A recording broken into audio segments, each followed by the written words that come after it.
信我可以，有目标就往上爬。你相信你可以，勇敢的往前冲吧。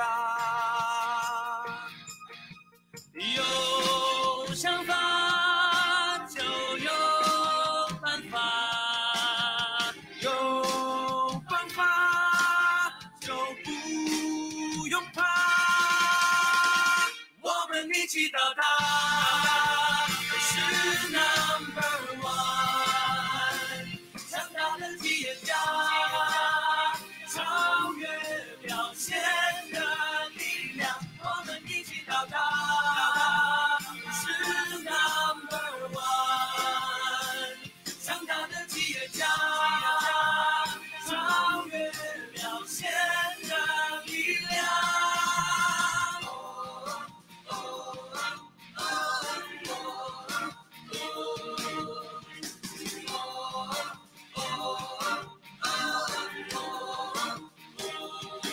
我相信我可以，有目标就往上爬。你相信你可以，勇敢的往前冲吧。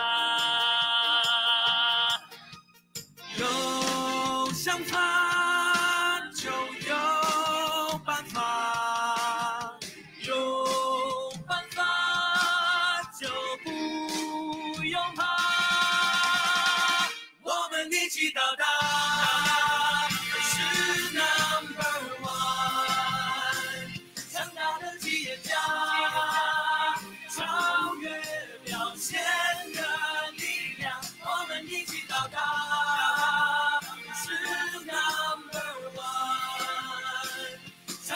企业家，超越表现的力量。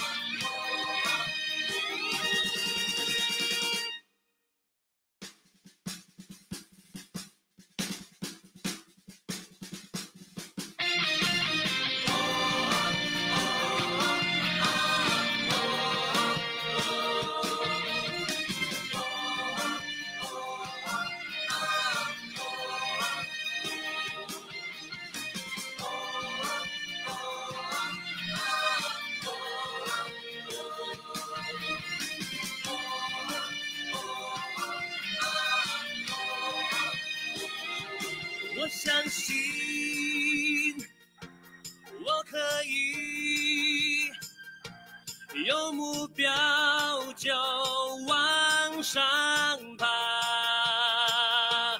你相信。Hi, good morning, everyone. Wow, welcome again to my Secrets Revealed series, Techniques to Solve Tax Audit Issues. Yes, as usual, Friday morning, Friday at 11 o'clock, we will start our Techniques to Solve Tax Audit Issues Facebook Live. Yeah, but we have a few more minutes, isn't it? It's not even 11 o'clock yet. We have a few more minutes before we start today's session. And I can see more and more people are actually coming in, joining in our Facebook Live session. And as usual, today I'll be sharing with you another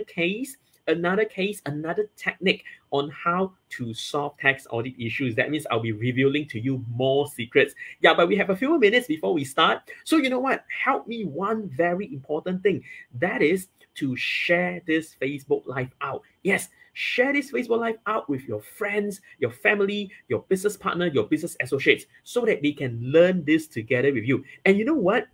It is now even more rewarding to share this Facebook Live out because today we have a lucky draw session. Yes, today we have a lucky draw session of which we are going to draw 3 winners. Yeah, we're going to select 3 winners to win one of our 3 tickets to the tax audit and investigation webinar. Yes, how do you do that? Very easy. First, share this Facebook Live out. Yeah, share this Facebook Live out to your friend, your families, your business partners, business associates by just tapping the share button. If you're viewing it from a phone, right?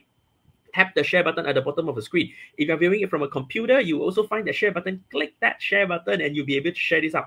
Thereafter, tag 5 friends. Yes, tag 5 friends into the comment box, right? Once we have seen you tag 5 friends into the comment box, your name will go into our lucky draw pool, of which at the end of the session, I will be drawing 3 winners, yeah, to win our ticket to the tax audit and investigation webinar. And that ticket is worth 498 ringgit each. Yes, you'll be running a chance to win one of the 3 tickets to the tax audit and investigation webinar worth 498 ringgit each. Yeah, so it's just very simple. Share this Facebook Live out, then tag 5 friends into the comment box, and your name will go into the lucky draw pool. I will draw 3 names at the end of the session, and you will win yourself a 498 ringgit ticket each. Yeah, so let's do it right now. Share this out. We have a few minutes before we start. Yeah, so I'll see you at 11 o'clock sharp. So take this few minutes to quickly share this out and tag 5 friends. Yeah, I'll see you later at 11 o'clock.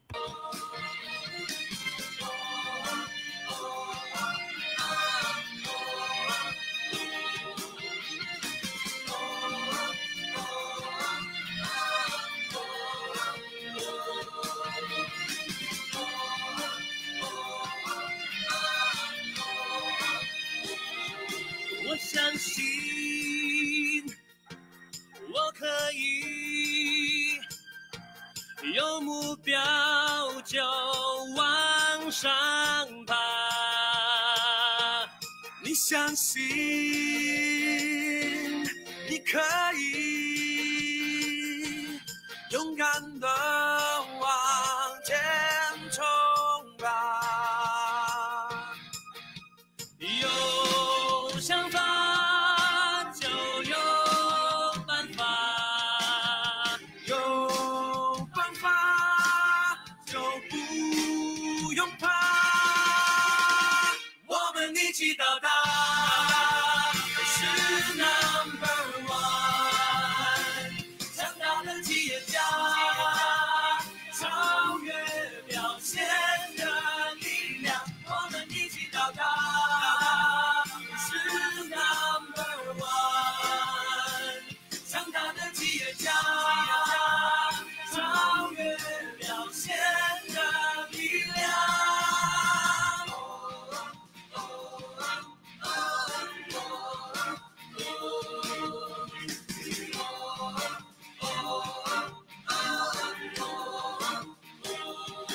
我相信我可以，有目标就往上爬。你相信你可以，勇敢的往。All right. Good morning, everyone. Wow, I can see some of you have started sharing and tagging your friends. I can see, wow, Wu Mei Chi has tagged your friends. Wei Jin says, yay, yay. Yeah, we have another session of Secrets Revealed series, right? Techniques to solve tax audit issue. I can see Atika sharing as well. You know, Vicky Lee, thank you, Vicky. Alice, give me a good clap. Yeah, Alice, start tagging your friends to win this one of the 3 tickets here to the tax audit and investigation webinar. All right, I can see Ivan, Agash, Tebun, Shiu. Yeah, all of you are tagging, you know, your friends, sharing this out.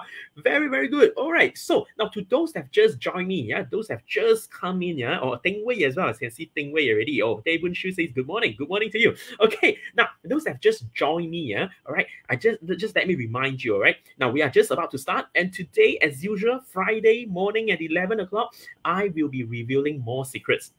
I'll be telling you more techniques on how to solve tax audit issues here. And today, it's very special. Why? Because if you just do something very, very simple. That is to share this Facebook Live out and tag 5 friends into the comment box.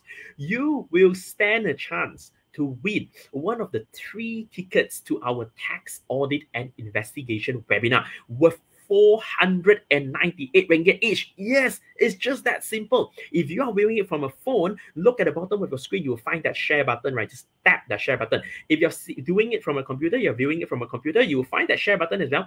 Click that share button and share this to your friends, family, business partner, business associates. Because after you have shared, tag 5 friends, just tag 5 more friends in the comment box. In the comment box, tag the 5 friends that you think you want them to come in to learn this together with you.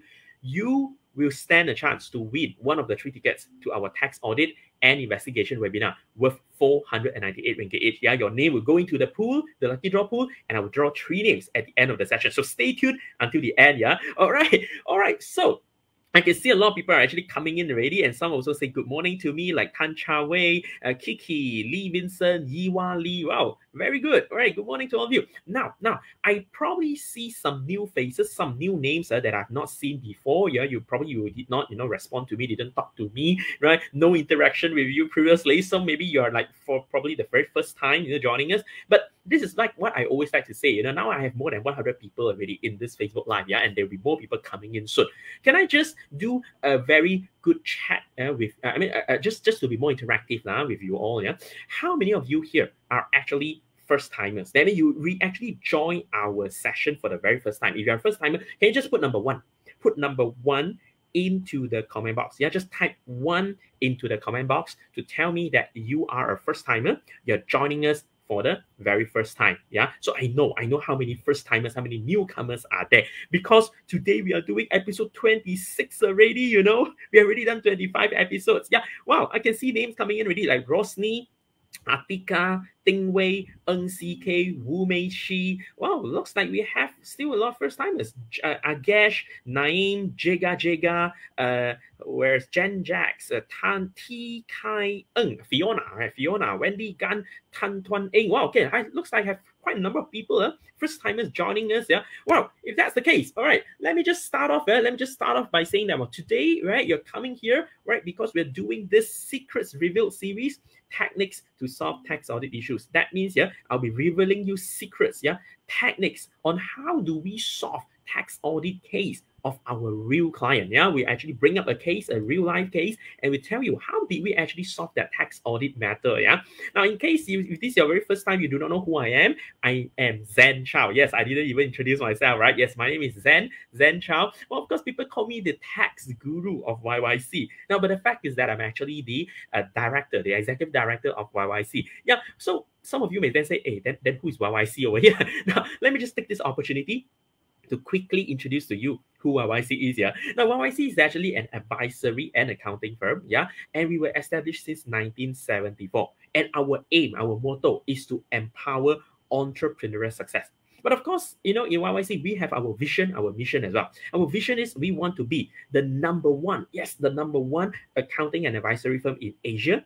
And not just that, our mission is more important because we want to inspire everyone, including you who are watching Facebook Live right now. Yeah, we want to inspire you as well to overcome your odds, to unleash your potential. More importantly, find fulfillment in life. Yeah, that's a very important mission, right? But of course, to do all this, you see, our brand promise is to empower entrepreneurial success. Yeah, but we always uphold 3 very important premises. Yeah, 3 very important promises. Yeah, first promise, we want to share expertise. And that's the reason why we have Facebook Live today. That's the reason why we want to share our techniques to you, because we want to share expertise, and we want to give the most proactive care to our client. Not just normal care, but proactive care, because we want all our clients to have the most positive experience ever. Yeah, these are our promises that we always have to uphold. Now, you may probably still think, hey, YYC, are you just a normal accounting firm out there? There's so many accounting firms, right? No, we are not like any other normal accounting firms, because a normal accounting firm would probably have the compliance service. Yeah, compliance service such as the audit service, the tax service, the accounting service, but we have much more than that. We have our own very advisory arm. Yeah, that means, we also have advisory services like share structure, succession planning, restructuring, or even cloud and digital transformation. Yes, yeah. We also have our very own business school. That means we hold a lot of webinars, talks, workshops from time to time. Yeah. And we also do outsourced accounting, outsourced bookkeeping, even outsourced payroll from our global business services. So now, if you see any of these services that you think, hey, this is pretty interesting, feel free to just drop us a message. Yeah, drop us a message, and we will get to you. Yeah, our professional team will get in touch with you and to explain more to you. Yeah. Now, like I said, YYC was established since 1974. So we are turning 47 years old this year. Yes, we're going to be 47 years old. And we call ourselves an international firm because we have we have presence not just in Malaysia, but we also have branch in Singapore. Yes, yeah, and we have more than 800 employees, more than 20,000 clients. We have trained more than 130,000 participants because we have done more than 5,000 workshops. Now, these are all the awards given to YYC throughout all these years. Yeah. Now, so like I say, YYC is now international. We are not just in Malaysia, we're also in Singapore. But of course, in Malaysia, our branches are in Kuala Lumpur, right? In Selangor as well. Then we have branch in Johor, we have branch in Penang as well. Now, every time when I come to this part, this is where I like to be more interactive because I can see there are not more than 200 people already, more than 200 people in my Facebook Live, yeah, and I see a lot of people are saying hi to me, like Charmaine, like Xiang Tian, Yong Zhen Ting, Evelyn Chan, have been saying hi to me. Lim Chao Yuan, hi Chao Yuan, good morning to you. Lim Li Chu is a first timer, So now I would like to probably just ask you all now, out of these 200 over people, where are you from? Can you just tell me where are you from? I just want to gauge, right? Like this Facebook Live has gone into which part of Malaysia? You can tell me like which state you're from, or which city you're from, or which town you're from. If you want to be more specific, say you're from Kuala Lumpur, right? You want to be more specific, which part of Kuala Lumpur are you from? You can just tell me, which state or which city or which town or which area, right? Let's say you're from Kuala Lumpur, you want to be more specific. Tell me which area you're from. Let me just gauge. 200 over people right now. Where are you all from? Just be more interactive. Yeah, I can see Xiao Hui is saying hello to me. Hi, Xiao Hui. Pui Sai. Hi, Pui Sai. Right. Oh, Grace is from Penang. Grace Ng is from Penang. Heng Shirley is from JB. I have Nurul Safiha from hi. Okay, not to say from where. Wu Mei is from KK Kota Kinabalu. Wow, we have someone from the East Malaysia already. Cindy is from Sungai Petani. Yeah, and then Tay Boon Shiu is from Jalan Ipoh. Okay, that's KL. That's Kuala Lumpur. Maylin is from JB, then Wei Jin is from Penang. I have people from Perak, Ting Wei is from Sarawak, Sandra, from Ipoh, Ivan from Penang, Agesh from Gombak, okay, Wendy is from Klang. Well, it looks like we have a lot of people from Klang Valley, Oh, Eddie is from Penang, up north, Ampang, Seri Kembangan, Atika. Okay, so it looks like, most of you are from the central Malaysia. Oh, on the other side, Stan Fei is from Tenom. Wow, Tenom Sabah. That's really good. Susan Ngor is from JB. Okay, so it looks like today we have a good mix, We have most people are from the Klang Valley area. We have people from down south like JB, We have people from up north like Sungai Petani, like Penang. And we also have East Malaysia, from Sarawak, from Tenom Sabah, from Kota Kinabalu. Really good. Thank you so much for joining me. Now, I know all of you here today, you don't want to come here to just chit-chat with me, right? You don't want to come here to just tell me where I'm from. This is not a chit-chat session, I know. You want to come in today to learn my secrets, right? You want to learn how to solve tax audit issues. What are the techniques to solve tax audit issue, right? And did you know, today we are already at episode 26. Yes, episode 26 already. Now, those that join us for the very first time, I saw a lot of ones just now, right? If you join us for the very first time, you probably would say, episode 26 already, What about the previous 25 episodes? Am I able to go back and watch them? Yes, definitely you can. Don't worry. You can just go to my Facebook page, that is Tax Guru Zen Chow, Tax Guru Zen Chow. Go to my Facebook page, go to the videos section. You will find all the previous 25 episodes, all there for you to view back all the different techniques of which I share cases with you. But I always encourage you to follow me, follow my page, because every time when we have live session, a live session is really more beneficial than viewing the recorded session because you get to ask questions. And I will be answering to your questions. This is all Facebook Live is all about, isn't it? Because you can ask questions and I'll be answering to you, Now, but before that, we're going to go straight into today's topic. And today's topic is topic 26, right? Episode 26, of which we are going to discuss about staff accommodation. Yes, we're going to talk about staff accommodation. Now, before we really go into this, let me just remind you again, those that have just joined us, those that have not done it, please share this Facebook Live out right now. Just tap that share button, click that share button, share this Facebook Live out right now, because today we have lucky draw. Yes, today we have lucky draw. By just sharing this Facebook Live out, thereafter tag 5 friends into the comment box. Once we see you have tagged 5 names into the comment box, right? Your name will go into the lucky draw pool. We will draw 3 winners at the end of the session. 3 winners at the end of the session for you to go to our tax audit and investigation webinar. And that is worth 498 ringgit each. Yes, the ticket is worth 498 ringgit. By just tagging 5 friends, share this Facebook Live out, you will stand a chance to win that 498 ringgit ticket. All right, so do it right now if you have not done it. Yeah, I see a lot of people have tagged your friends, but those that have not done it, do it right now. Okay, now, today, we're going to talk about staff accommodation. Now, I think most of you who are doing business, you will have staff, right? And some of your staff may probably need accommodation. Of course, you may say some of my staff will just handle their accommodation on their own. But that is fair, right? That is fair. But what if you say you have some people from outstation, from overseas, for example, some foreign worker, you probably need to provide staff accommodation to them, right? Now, a lot of people then would ask me this question. They say, hey, if I provide staff accommodation to my staff, do I get deduction? Because I probably have to rent the place, I have to pay rental, I have to maintain the place. Do I get deduction, tax deduction, if I, let my staff stay in an accommodation that I provide? Now, we go to this general principles of deductibility. Now, those that have followed me for 20 over episodes, I always start off with this. In the Income Tax Act, subsection 33 bracket 1 that talks about deductibility of expenses. This subsection 33 bracket 1 lays out the conditions for an expense to be tax deductible. So let's relate it to staff accommodation and see whether staff accommodation expenses will be deductible or not.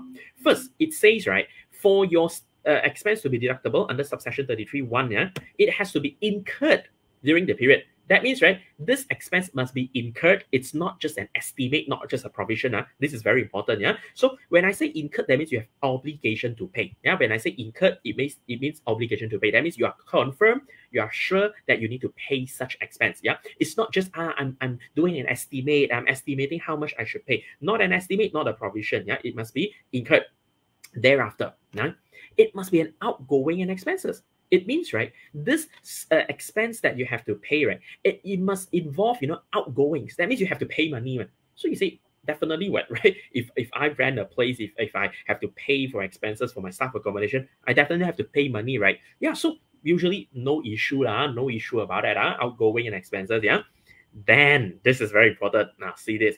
It must be wholly and exclusively for business. Now, you may say, hey, staff accommodation, is it for business? Now, there are few ways to look at it. If you say, hey, accommodation is not business premises, When accommodation is not business premises, it's like not for business premises, right? It's not for business premises, isn't it? So, hey, if that's the case, can I say that it's not for business purpose? When it's not for business purpose, then is it still wholly and exclusively for business? Now, look at this. If you say you are providing staff accommodation to your staff, and this is actually stated in the contract. Now, when you employ your staff, you tell them, I will provide accommodation to you. It's part and parcel of the remuneration package. It's part and parcel of the remuneration package.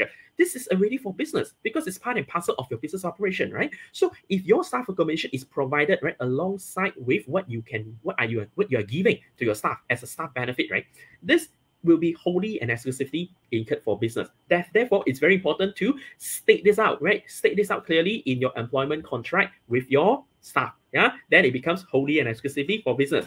Then it must be revenue in nature. Now, when I say revenue in nature, it means that it doesn't involve buying any capital asset. You are not actually getting an asset. Well, of course, if you say I'm renting a staff accommodation, definitely it is not buying an asset lah. But some people say, hey, what if I buy an apartment and I let my staff stay there? Now, if you spend money to buy that apartment, all right, or you buy a house, right, that is capital in nature. So the cost to buy that house, you don't get deduction. It doesn't fall under subsection 33(1), right? But if you rent a place, that is revenue in nature because you don't actually buy any asset, right? So revenue in nature. And most importantly is all expenses must be incurred in the production of gross income. That means you spend money for you to make more money. That is what I always say. If you spend money to make more money, then it fulfills in the production of gross income. So you may ask me, hey, if I spend money for staff accommodation, is this going to give me more income? Well, I would say, why not? Because you are employing your staff is working for you. Part of the terms, right, in the employment contract is that you need to provide accommodation. Then only they will work for you. So you have to provide accommodation for them to work for you, to make more money for you, right? So that will be in the production of gross income. See that? So it goes back to, you've got to state this, you got to state this clearly, that this accommodation provided is part and parcel of your remuneration package. See that? Yeah. So if you fulfill this, staff accommodation should be okay, right? Now, so this is the general concept. This is the general concept. Now, then what I want to share with you next is a case. As usual, I always like to share a case with you, of which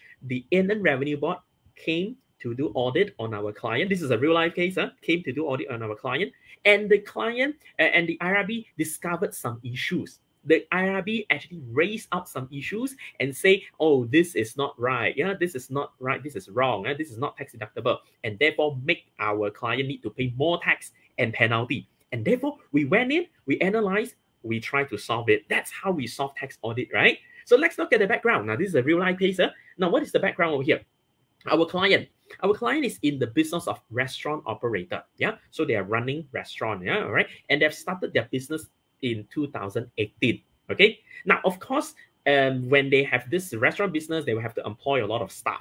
And of course, some staff, they say, I will provide you hostel. I will provide you hostel. So this company, this restaurant, right, they rent a hostel, right? But this hostel is actually owned by another related company. Now, another related company of this restaurant. Of course, well, related company still, is that a problem? We talked about that. Is that a problem? Now, they rent this and they pay hostel rental, right? And this related company, let's call it Company B. Company B is a related company. So they rent a hostel. In 2018, they pay hostel rental.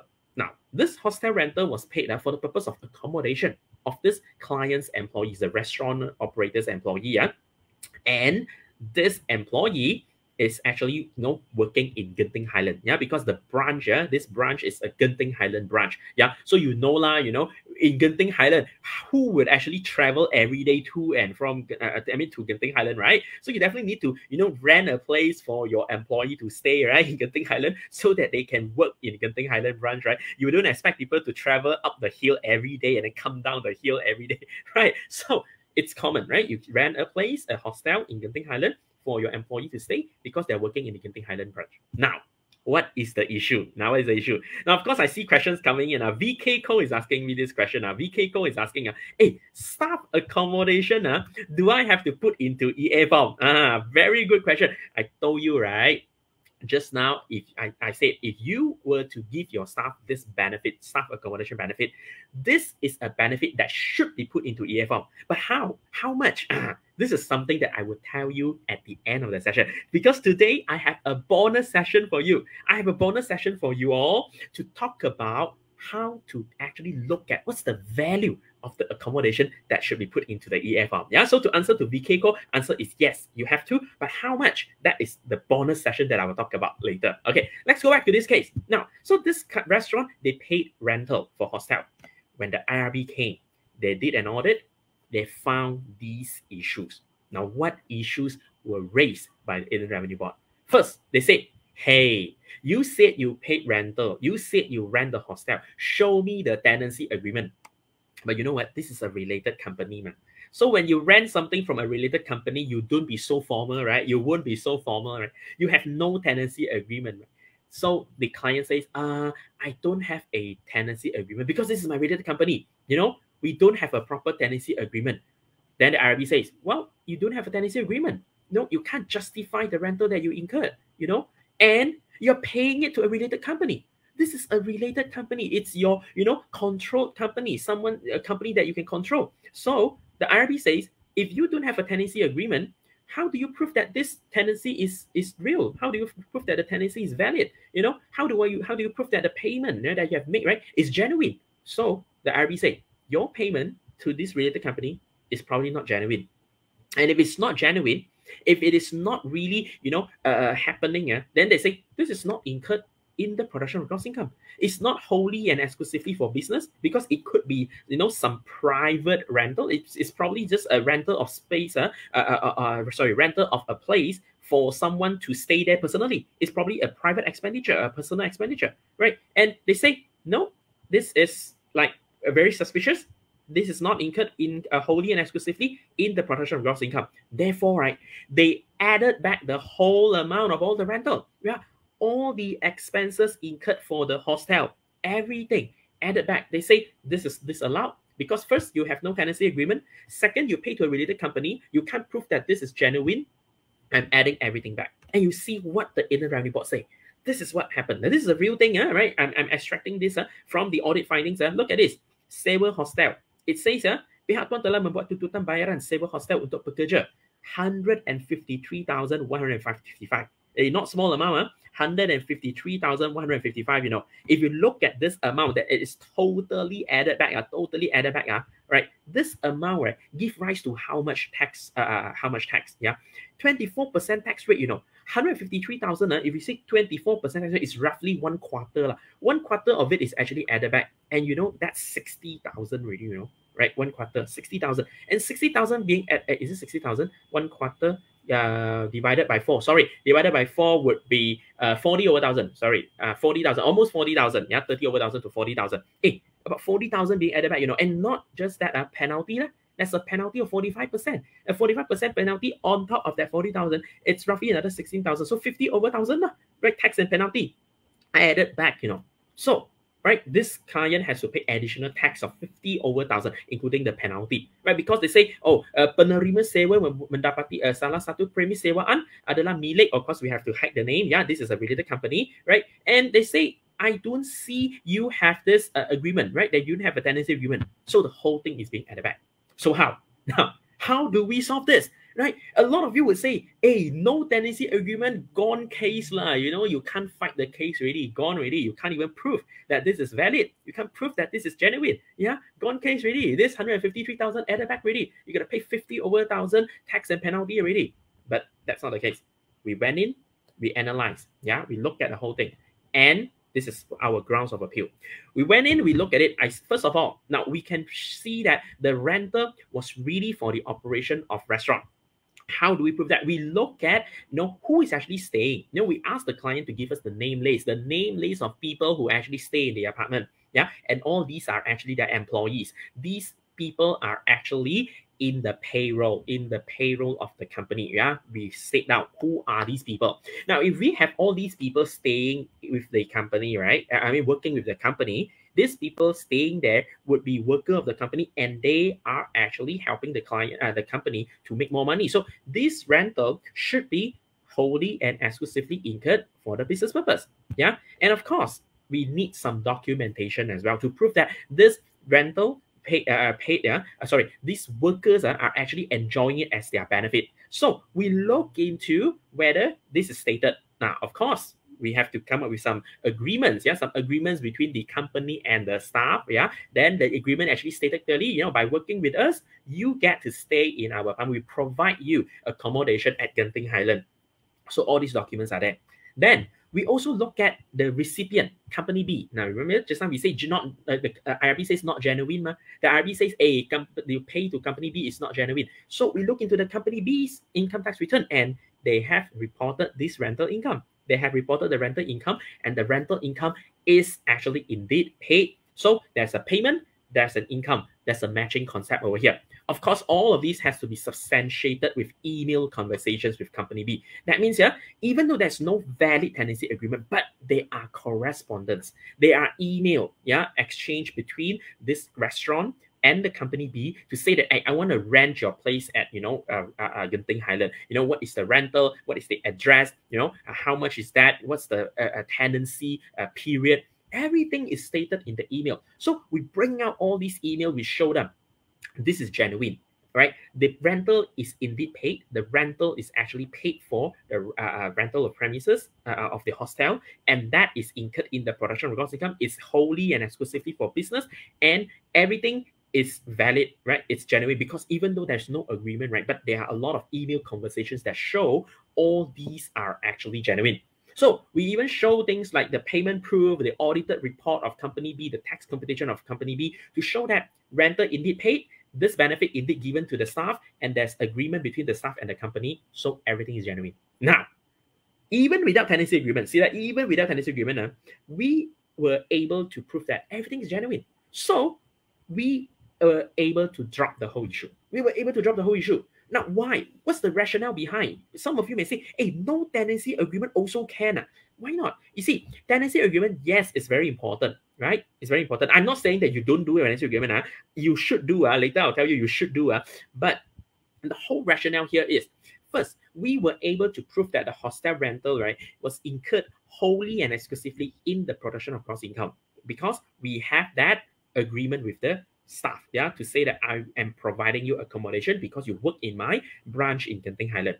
There is a valid commercial reason for the rental paid. Yeah, I'm renting the hostel not because I simply just want to rent a place. I'm letting my staff to stay there, and I have a name list. I have a name list of staff who are staying there, and these people are actually in my payroll as well. Yeah, this rental is for my staff. Okay, then this hostel rental, even though no tenancy agreement, but supported with all the email conversations between company B and the client to show that all the terms, what is the tenancy period, how much, are we renting, what's the address of the place, everything is stated in the email. Yeah, so this is not something that I just simply bring up. Yeah, they are all documented in email, even though there is no tenancy agreement. And most importantly, the payment is genuine. It's proven that the rental is genuine because this is reported as income in company B's income tax return. See that? And because of that, we managed to drop the whole thing. This is the whole rationale. So what is our advice to you? See, what's the advice to you? Of course, first of all, I'm not saying that use email and that's it. I see some people, like Grace, Grace Ng, just asked me, say, hey, other than email, can use WhatsApp chat to prove? Nowadays, let's use email already. Hey, Grace, please don't just use email. This question, please don't just use email. I'm saying email can be used if you come to this kind of situation when you don't have a tenancy agreement. But please, don't just settle with email. My advice to you is please ensure there is a proper agreement or contract. Yeah, even though with your related company, please do a proper agreement, a proper contract. Spell out all the terms, the terms and conditions, the details of the tenancy, the period of tenancy, the address, the payment terms, any deposits that need to be paid and things like that. Just like a normal tenancy agreement. Do that. Don't just simply say, oh, since Zen says email is okay, next time I don't do tenancy agreement already. Don't. I'm just telling you that we were trying to help the client, hence we were able to find secondary evidence. But the primary evidence needed is the agreement. Yeah, the agreement.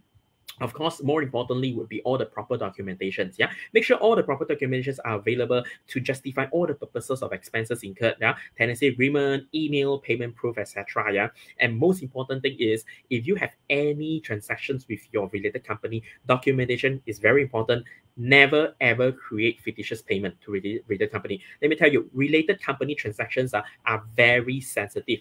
IRB would always pinpoint on this and they will always suspect this is fictitious. This is not genuine. So never ever create fictitious payment to related company. All right. So that would be my advice to all of you. Okay. Now, I see some of the questions are in already. Yeah, maybe I just answer to a few because I want to go into a bonus session. I'll go to a bonus session. Like, for example, like this one. Bao Lian was asking this question. If staff come back from overseas, to attend seminars, it's a business trip, require hotel quarantine due to SOP. Is this accommodation expenses, allowable expenses? I think it's not expensive expenses. Okay, so why not? You see, if you can prove that this staff comes back from overseas, right, just to attend some seminars, and due to this SOP, they have to quarantine themselves. Yeah, it's not that they just want to stay in a hotel for fun, right? But they need to come to the seminar. So this hotel accommodation will be part and parcel of the whole seminar trip. Let's say I'll call it seminar trip. I know you say business trip. Okay, we say business trip. It's part and parcel of a business trip. So I would say yes, it will be deductible. Yeah, why not? Yeah, Bao Lian. All right. Okay, and then of course another question here from Chi Ying. Chi Ying is saying, hey, if tenancy agreement is without stamping, Is it acceptable? Now, I think I've mentioned this many times. Yeah, I've mentioned this many times. Yeah, I said stamping would be the best if you can do it. Why? Because any agreement, if it's without stamping, if this agreement would not be admissible to court, it will not be admissible to court. That means if you need to bring a case to court, yeah, court will not accept this as evidence because they say it's not stamped. But it doesn't mean unstamped agreement is not a valid agreement. I'm not saying that. Unstamped agreement still have certain power one, right? It's still binding one. It's just that court will not accept. So if you ask me if you can stamp it. But of course, if it's unstamped, right, I'm not saying this is totally not valid anymore. Right? You still can use it for certain arguments. Yeah. But if you have it stamped, then definitely confirm this is a valid agreement because even the court has to take it in as a evidence. All right. Okay. Now let me go to the bonus session. I know more questions coming in. Don't worry, I'll answer to your questions later during Q&A. Yeah. Now, since we talk about accommodation, some people also ask me about, hey, then how do you calculate that? Because people also ask me, do I have to put it into EA form, right? So this is what I want to give you a bonus session, yeah, on the value of living accommodation, provided by an employer to the employee. Now, let's look at the general principle over here. Under Section 13(1)(c) of the Income Tax Act, yeah, it says if employer is providing accommodation to the staff, yeah, to the employee, yeah, all right, this is actually an income because yeah, Section 13(1), right, of the Income Tax Act says gross income of an employee in respect of gains or profits from employment, and that includes here Part C, right, says amount in respect of the use or enjoyment by the employee of living accommodation in Malaysia, including living accommodation in premises occupied by his employer, provided for the employee by or on behalf of the employer, right? Either rent-free or otherwise, right? It is considered as your benefit. It is considered as a living accommodation benefit. So in other words, if an employee gets to enjoy accommodation, free, the employee doesn't have to pay. Or maybe sometimes they have to maybe just pay a little bit, yeah, it's subsidized, yeah. No matter it's totally free for the employee or they have to pay a small amount, this is going to be a benefit, yeah, to the employee. And this benefit is going to be a taxable benefit. So how do you calculate the value of living accommodation? In other words, VOLA, yeah, the value of living accommodation. Now, this is how you provide it, right? You look at the lower of, not higher of, lower of the defined value of the accommodation, or 30% of the gross income under Section 13(1)(a). Now, you ask me, what is Section 13(1)(a) over here? Now, very easy. Section 13(1)(a) are all the monetary benefit, monetary remuneration given to the staff, like salary, leave pay, fee, commission, bonus, gratuity, perquisites, right, or even allowances, all the monetary one. Yeah. So if you have been paying your staff, salary, bonus, a commission, gratuity, or even allowances, right? All this goes under Section 13(1)(a). So you would then have to compare two things. You look at the defined value of the accommodation, which is usually the rental. Later I'll tell you more about what is defined value, and 30% of the income. Which one is lower? The lower amount would be the VOLA, and the VOLA has to be declared in the EA form of the employee as taxable income. Yes, it's going to be taxable income. So people ask me, do I have to declare this in EA form? Yes, definitely yes. And you have to declare it as a taxable income. Voila. All right. So what is defined value? Very easy. Defined value would mean the economic rent, and it's unfurnished. Now, so you have to look at what is the rate of this place when it is unfurnished. Now, then you take that unfurnished value, unfurnished rental, right, for the whole year. That is defined value. Yeah, that is a defined value. All right, or any rateable value by local authority. Yeah, so you take that that is defined value, but you have to compare it. You gotta compare it with your what? With your 30% of Section 13(1)(a) and see which one is lower, isn't it? However, this is not applicable to director. Now, this is not applicable to director unless you're a service director. Now, if you're a director but not a service director, then you take the full defined value. You don't take the 30% anymore. You can't use the 30% rule at all. No comparison is made between the 30% rule and the defined value. You just take the full defined value, and the full defined value, which is this one, economic rental for the unfurnished unit, that will be entered into the VOLA.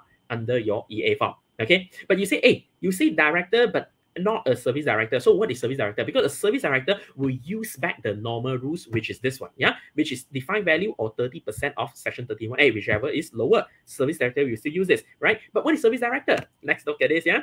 Now, service director would mean a director that does not have more than 5% share. If you can receive distribution of dividend, right, not more than 5%, yeah, you are not having more than 5% of the ordinary shares, yeah, you are only employed in the managerial or technical capacity. That means you are employed as an employee, yeah, and you will call a director. Even if you hold shares, you don't hold more than 5%, right, not more than 5%, yeah, then you are called a service director. But once you have more than 5%, you're not a service director anymore, yeah, all right, then you can't use that 30% and defined value, whichever is lower. You have to use defined value only, all right? So this is the service director part, yeah. If you're a service director, you're just like a normal employee already, yeah. Now, but sometimes you may say, hey, what if I provide accommodation in a place where it is not rateable?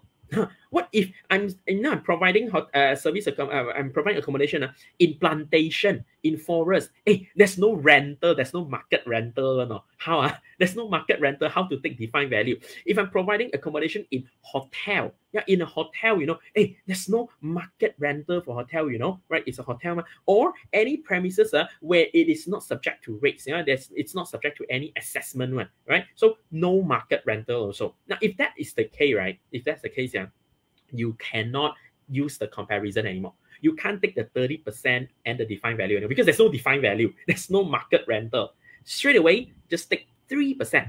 3% of the gross income of the employment under paragraph 13(1)(a). Yeah, that is the salary, wages, allowances, bonus, and things like that. Just take 3% of that. 3% of it, that would be the VOLA, and that goes into the EA form. Yeah, when you provide accommodation to a staff, yeah, where there is no, it's not rateable. There's no market rental or in a hotel. Yeah, so always remember, yeah, if you provide accommodation, let's say in a forest, in a plantation, or you let this person just keep on staying in the hotel, just 3% of the section 31A, yeah, paragraph 31A. So that's how you calculate VOLA to put into your EA form. Now you get it, right? Now you know how to calculate VOLA, yeah, right? Now you get it, huh? So now, last but not least, okay, so today, the sharing here is all about, how to let staff accommodation be tax deductible. What are the things that you really should take care of, yeah, because if you don't have proper agreement, you really need the secondary evidence to prove that this is genuine, because the IRB would always come in and say, hey, this is not genuine, I'm adding this back, I'm not allowing this, yeah, this could happen, yeah. So always have your proper agreement, always calculate your VOLA correctly and put that into EA form so that everything becomes genuine and it will be deductible at the company's level. Now, I know every time when I share all these with you all, right, I think a lot, it always lingers around in what is deductible, what is not deductible, right? And I know a lot of you are still very hungry for knowledge, yeah, on what are the things that can be deductible. You know what? Recently, we have just launched this not long ago, this thing called TaxPod. TaxPod called Tax Professionals on Demand, yeah, of which in TaxPod, we have decades of tax knowledge videos, yeah, tax knowledge videos of which we teach people everything about tax, how to get deduction, how to get more tax savings and things like that, yeah. Like, for example, we talked about what is SME, how to get deduction for upkeep and renovation, traveling expenses, how to tax the advance income, things like that. Now, if you think you want to learn more about all this knowledge, how to deduct more tax, how to do more tax savings, yeah, we actually just launched this not long ago, and we have a special offer, yeah, to all of you who are watching Facebook Live right now. This is a special link that we have created for you all while watching the Facebook Live right now, yeah. If you want to know what is the promotional offer, go to this link, that is bit.ly/YYC TaxPod 26. Right, bit.ly/YYC TaxPod 26, or you can look at the pinned message. Yeah, my colleague has put up the pinned message in the comment box. You can click that link as well, and you will see what is the promotional offer that we have, because we've just launched it. Yeah, for all of you who are watching Facebook Live right now. Okay, so if you want to look more about this, just click this link, right, or type this link into your browser and you will find out more, yeah. Tax Professionals of Demand, of which you get a lot of benefits, and you are getting a very special offer today. Okay, so, all right, as usual, right, I've shared what I want to share. But now we are going to Q&A session, right? We're going to Q&A session. Let me just remind you again, if you have not done so, if you have not shared this Facebook Live out, if you have not tagged 5 friends, yeah, please do it right now, yeah, because I am going to close it soon after this, yeah, but now you can still do it. Now you can still do it. You can still tag 5 friends right now, and you stand a chance to win our tax audit and investigation webinar worth 498 ringgit each. Yeah, there are 3 winners that I will draw today. Yeah, right. So I'll select 3 winners to win our ticket to the tax audit and investigation webinar, and that's worth 498 ringgit each. So you have not tagged 5 friends, please tag 5 friends right now into the comment box so that we can draw that name out later. Right? I'll tell you when we will be closed, but it will be closed in probably a few more minutes. So do it right now. Tag all your 5 friends right now before I call it close, so that you will stand a chance to win that 498 ringgit ticket. Okay, all right, so let me just go to the Q&A. Let me just drink some water. Maybe I'll just flash this slide out, yeah, for you to see the link in case you want to go to the Tax Professionals on Demand page to have a look. All right. Okay, now let's start off. Okay, I have some questions that has been posted earlier. So let me just go back and see the questions. Okay, there's a question here from Cindy Lau. Okay, Cindy Lau is asking, how about the top management say want the company to pay all the VOLA? Now, Cindy, what do you mean by management say want to pay all the VOLA? Because if you pay for the staff accommodation, yeah, you're supposed to calculate the VOLA and put it into the EA form. Unless you say, oh, this is actually not for staff, this is a private expenditure, then, well, you just treat everything as private expenditure, then it's all added back in the company's perspective. Then you don't get deduction at all, Is that what you want? Yeah, because if you don't put that into the EA form and treat it as a proper staff accommodation benefit, then it's added back with you, You won't get deduction. Yeah, so please take note of that. All right. Now, VK Co has this question. Sorry to ask, company provide company car to the same employee. Company car. I thought today we talked about accommodation, but let me just continue. Yeah, company car, provide company car to the same employee is 100% to count at EA form or PCB until how years? Then assess which year. How many percent to count at employee EA or PCB? Now, VK Co, if you are providing company's car, right, to employee, yeah, right, you have to look at that BIK, benefits in kind. Yeah, there's a benefit in kind table of which you can download from the IRB's website. Go to the IRB's website, go look for public rulings. There is this benefit in kind public ruling. Go download that. There is a table that talks about what is the value for motor vehicle, yeah, then you would know what is the value. That value you have to put into the EF form. Of course, you need to do the PCB as well, because you are providing the benefit in kind. All right, I hope this answer to you, yeah, VK. All right, I have another question here from the other side. This is from Lily Tan KL.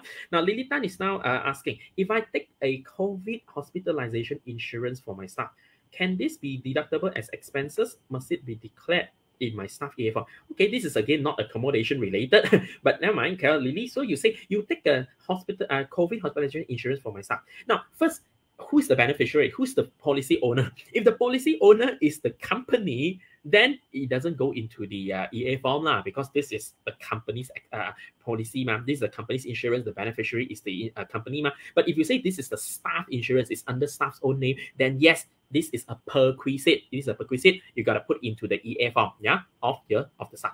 Okay, another question here from Sin Yok Pong. Sin Yok Pong is asking, if the contract director report VOLA in their EA form as income, well, does the company qualify for deductions such as electricity and water paid? Yes, of course. This is what I was saying, Sin Yok Pong. If you provide accommodation to the staff and you put it properly as VOLA, right? And then the company pays for all the electricity, the water charges, right? For the accommodation, everything will be deductible because this accommodation is now officialized as an accommodation to the staff. Is a staff benefit, right? So that's why I say if you do all this VOLA thingy, right, then yeah, all the expenses incurred for that accommodation will be deductible. Okay, all right. Now, I have a very long question over here. Yeah, wow, this is from Chia Tiong Sun. Wow, this is very long. Okay, just let me look at it. Morning, Zen. May I ask that trading company bought a unit of 2 million condominium via 1.5 million term loan recently? Can the unit just be used as accommodation of contract director? Okay, will declare full value of living accommodation. Okay, very good. The purpose is to enable the unit to be treated as company's asset under PPE. Claim the loan interest against business income instead of investment properties. Interest restricted under rental income. Is this correct way?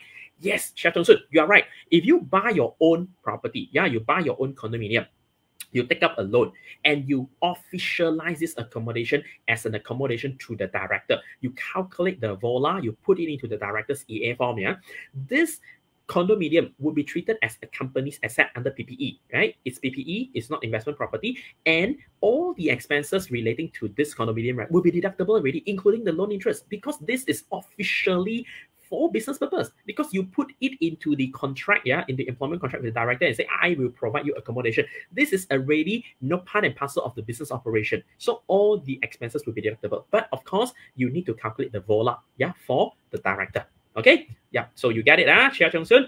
Very good. All right, let me just go to another question over here. Let's see. Oh, I have a question here that I missed out just now. Mandy Lee.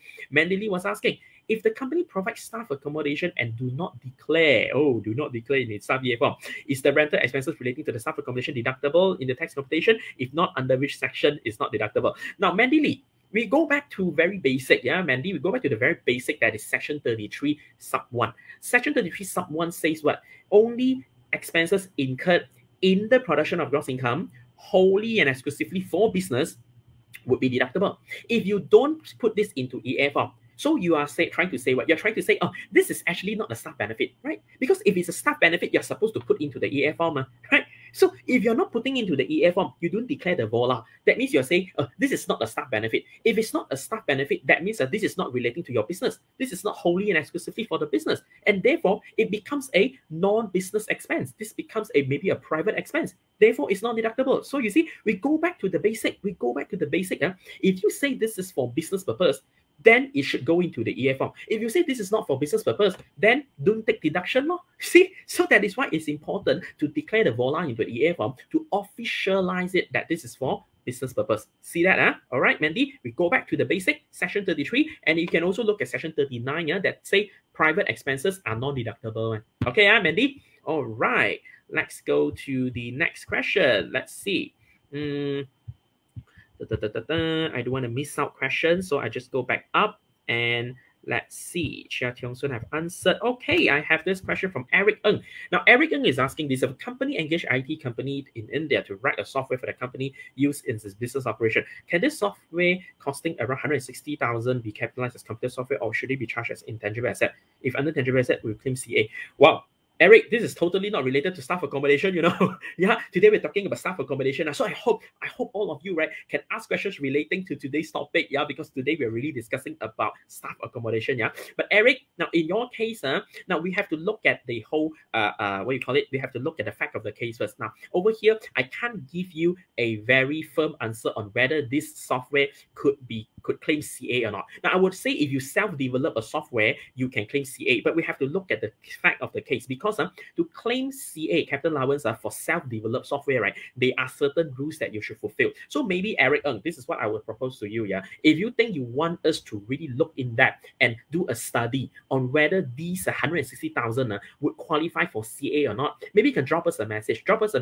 We get our professional team to get in touch with you. Maybe we can propose something to do an in-depth study to see whether this 160,000 would be qualified for CA or not, because this is in relation to self-developed software. So we need to look into more details. All right. Okay, let's carry on. All right, Even Gun is asking, we provide accommodation for our subcontractor. Is it deductible? Shall we charge back? Now, even subcontractor is not your employee, right? If it's not your employee, why are you providing expense from accommodation to them? You cannot say this is for business purpose already, you see, because they are not your employee. So I would suggest, if you provide accommodation to them, please charge them back if you can, unless you say, part and parcel of the contract with the subcontractor is that you do the job for me, I would have to, provide accommodation to you. Now, but if you provide accommodation, make sure it's stated very clearly in the contract that this is part and parcel of the terms in the contract for you to engage this subcontractor. Then only this will be deductible. Yeah. Otherwise, charge it back to the subcontractor. Then you won't see this accommodation expense. Yeah. All right. All right. Next, Jega has this question. If related party charge less rental due to pandemic situation and is different from tenancy agreement, do we need to amend tenancy agreement, which is temporary discount? Now, Jega, you don't have to amend the tenancy agreement, but do another supplementary letter, to agree with by both parties that due to pandemic, we agree to reduce the the rental to how much, Make sure it's signed by both parties, chopped and signed by both parties, Just another supplementary letter would do. No need to change the agreement. Okay.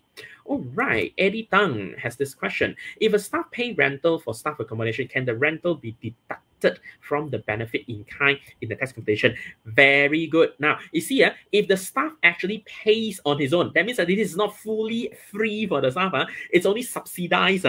Then yes, you are right. The staff can actually reduce the VOLA because they pay themselves also. I'm not getting everything free. I also pay. So I can actually deduct it from the VOLA. You are right, Eddie Tang. All right. Okay. Now, I know there are a few more questions coming in, but this is what I want to announce already. Because we have just another maybe a few more minutes before we want to close this. Now, at this point, whoever that has already shared this Facebook Live and tag 5 friends, good, because your name would have gone into the lucky draw pool. But those that have not shared, sorry, we have to close this already. We have to close the lucky draw. We have to close the lucky draw. That means we are now compiling all the names. We have to compile all the names of people that have tagged 5 friends, right? We're going to put them into the lucky draw pool. Later, I'll be drawing 3 names, right, from there. And these will be the winners. So now those that have shared, you have to stay until the end of the session. I'll tell you who are the winners. All right. So we close the lucky draw already right now. So we are actually compiling the names. Okay. Now let me just see some more questions from the other side. Like Soriati is asking this question. VOLA is applicable if provide accommodation for whole year only. If stay at hotel for business trip, then no need to put in EA form, right? Yes, of course. If just stay for business trip, of course, no need to put in EA form. Because that's not even accommodation, right? That's just a short-term accommodation for business trip. So that one no need. Okay, Gilbert has another question. If company owns the property and let the staff to stay, but did not declare in EA form, does it mean that expenses arising from property is not allowable, like all the quick rent, repair, maintenance, electricity, depreciation? Now, Gilbert, we go back to basic. If we are claiming that this accommodation for staff, right, is actually benefit to the staff, right, then the company can claim deduction. But if you insist, you say, okay, this property is really staff benefit, then when the IRB says why you did not actually put it into, you did not declare VOLA into the EF form, then the IRB will say, hey, now I need you to put back the VOLA into the EF form. Then the staff, right, will be underpaying tax already. The staff would actually pay less tax because the VOLA was not included, and then they have to pay more tax and penalty already. See that? So that would be the issue. Unless you say, oh, no, this is not really the benefit, then all your other expenses will not be deductible. So you make your call. You want to call it a real staff benefit, or you don't want it to be a staff benefit. Okay, all right. Okay, I'll answer to 2 more questions. Then I'll have to close this because I want to do some lucky draw already. Okay, let's go to the next question just now. All right, Baolian. Baolian was asking this again. If HQ staff come to Malaysia support production for free consultation, is this accommodation deductible expenses? Neither customer nor staff. Now, if this is stated clearly, that okay, the HQ is coming in and I have to bear the accommodation, right? Then I would say this will be deductible. However, make sure the HQ has this agreement with you, and if you pay for this staff, you should, you see, put it this way, the HQ staff is actually not your staff. The HQ staff is actually maybe say overseas company staff. If they come in, they are supposed to charge you certain things, But if you say they are not charging you, you only pay for their accommodation, right? This is as good as a fee for them. Right, this is as good as a fee for them because you're paying for their accommodation. So there could be withholding tax involved. Unless they say they stay in hotel, then there's no withholding tax. So the most important thing here is you need to ensure that the HQ and you have actually got this arrangement stated clearly that says, I'm going to send someone in, and then you will need to pay their accommodation. And this is part and parcel of the support, that the HQ is actually providing to you in the support agreement that the HQ is providing to you. If everything is stated clearly, then you can say this is actually incurred in the usual operation of business. But if it is not stated clearly, then the RB will say, hey, you're not paying for your own stuff, you're paying for someone else. Why do you want to get deduction from that? So it could be very risky. So make sure all the documentation is stated clearly that you are supposed to bear the accommodation and what is it for, and this is actually part and parcel for your business operation. Then you will get deduction. Okay, remember? Okay, I asked to answer 2 more questions. Oh, this one done already. And wow, chat on another long question. Okay, this one done already. And I have this one. If I get salary but hold more than 5% share, is the director a service director? Now, if you are not a director, then you are not a service, then you are not a director. If you only get salary and hold more than 5% share, then you're not a director. All right. But if you're a director and you hold more than 5% share, then you're definitely a director and not a service director already for this purpose, for the VOLA purpose. Okay. Okay. I'll answer to let me see. This one I've done. Pei Ting. I think I've not answered to Pei Ting. Hi Zen. So for VOLA, we only need to declare in EF form. We don't need to PPCB, right? No, Pei Ting. Yeah. Okay. If you have VOLA, you have to look at what's the VOLA value every month, right? So the VOLA value every month is actually subject to PCB also, Pei Ting. So please don't forget about the PCB when you have, calculated the VOLA, all right? Okay, I think I answered the last question over here. This is from Polo Lubricants, outstation accommodation and hostel for sales executive, full claim by company. Well, if this outstation accommodation, right, is for them to go there and do sales, meet clients, then why not? Definitely you can claim, as long as you can prove that this is part and parcel of the business operation. You go there to meet client, you go there to close sales, then definitely the accommodation will be deductible. Okay, but please link that to the to the job that they are doing. Okay, all right, maybe just 2 short one. I see there are 2 short questions over here. Yip Shing says accommodation allowance to director, is it deductible? Well, if you state it clearly that I'm giving you allowance to a director, this will be deductible, but again it's taxable in the hand of director. And the last one, maybe this one, how about hostel for foreign workers? It's the same. PCR. Don't just say oh, is VOLA only applicable to locals? If it's for foreign workers, then I don't have to do, is it? No. Even if it's for foreign workers, you still have to do VOLA, you still have to do the EA form for your foreign workers. All right, so you don't differentiate foreign workers and local workers. Please, PCR. Okay, I think I probably have to stop here because I need to draw the 3 winners. I know there are more questions coming, but I'm sorry already because we do not want to do this for more than 1 hour. Right, we have overrun already. We're gonna go into overrun already. So let me just go and bring out the lucky draw wheel. The lucky draw wheel. All right, so let me just unshare this screen and reshare it again. Give me 1 minute. Where is it? Where is the hold on. I need to go to this. I need to stop share and then I will reshare again, and this time with audio. I'll go to this part and I will bring out my wheel. Okay, this is the lucky draw wheel. Why is it like a bit laggy over here? Okay, this is the lucky draw wheel, of which all the names of people that have already shared and tagged five friends, they're all here. And I'm gonna draw 3 names, 3 names to win the ticket to the tax audit and investigation webinar with 498 ringgit. Now you see your name in there, please stay, please stay here, don't go anywhere. Later when we announce your name, please drop us a message. Please send us a message, PM us, or send a message in the comment box and say, I'm here, right? I'm the winner. All right, so that I know you're the winner. So let's start off by picking the first winner. Let's see who's the first winner. And I think it's this person. Yes, it's Lily Tan KL. Yes, Lily Tan. I saw you just now. Please drop us a message. You asked some question also just now, and I saw you also tag your 5 friends. Please drop us a message and say, I'm here, I'm the winner. Then our team will get in touch with you and give you the ticket to the tax audit and investigation webinar worth 498 ringgit. All right, cool. So that's the first winner, Lily Tan. Now there are two more winners. Don't go anywhere. There are two more winners. Yeah, let's go for the second winner. Let's see who's the second winner. I'm a bit nervous over here and see if it's you. If it's you. And I think it's this person.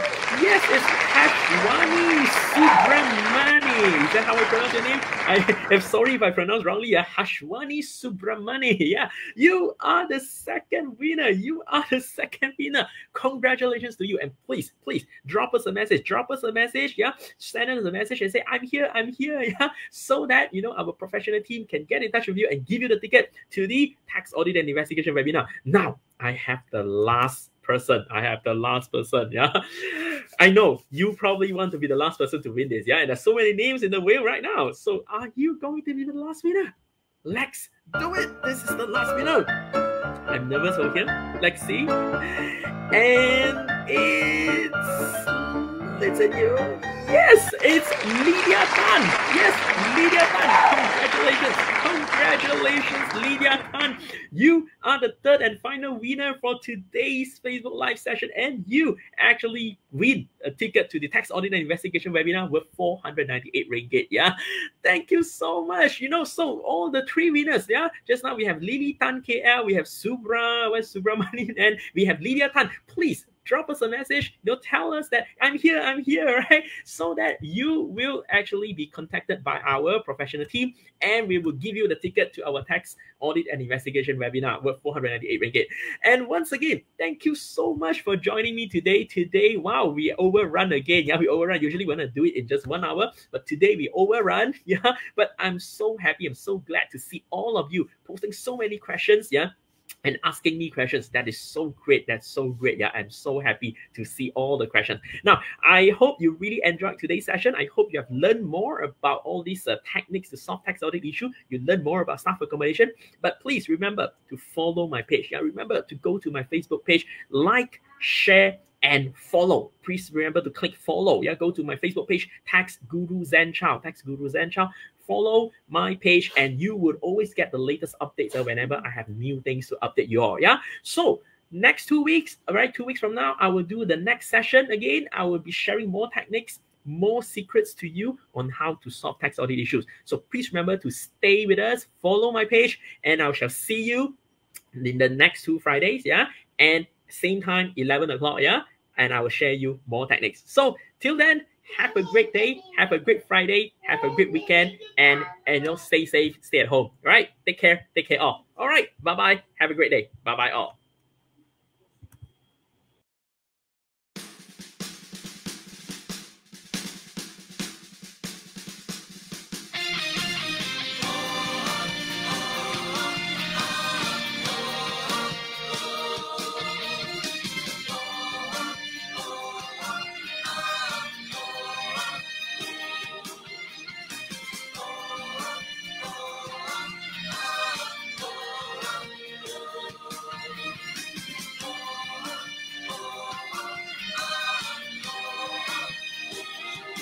我相信我可以，有目标就往上爬。你相信你可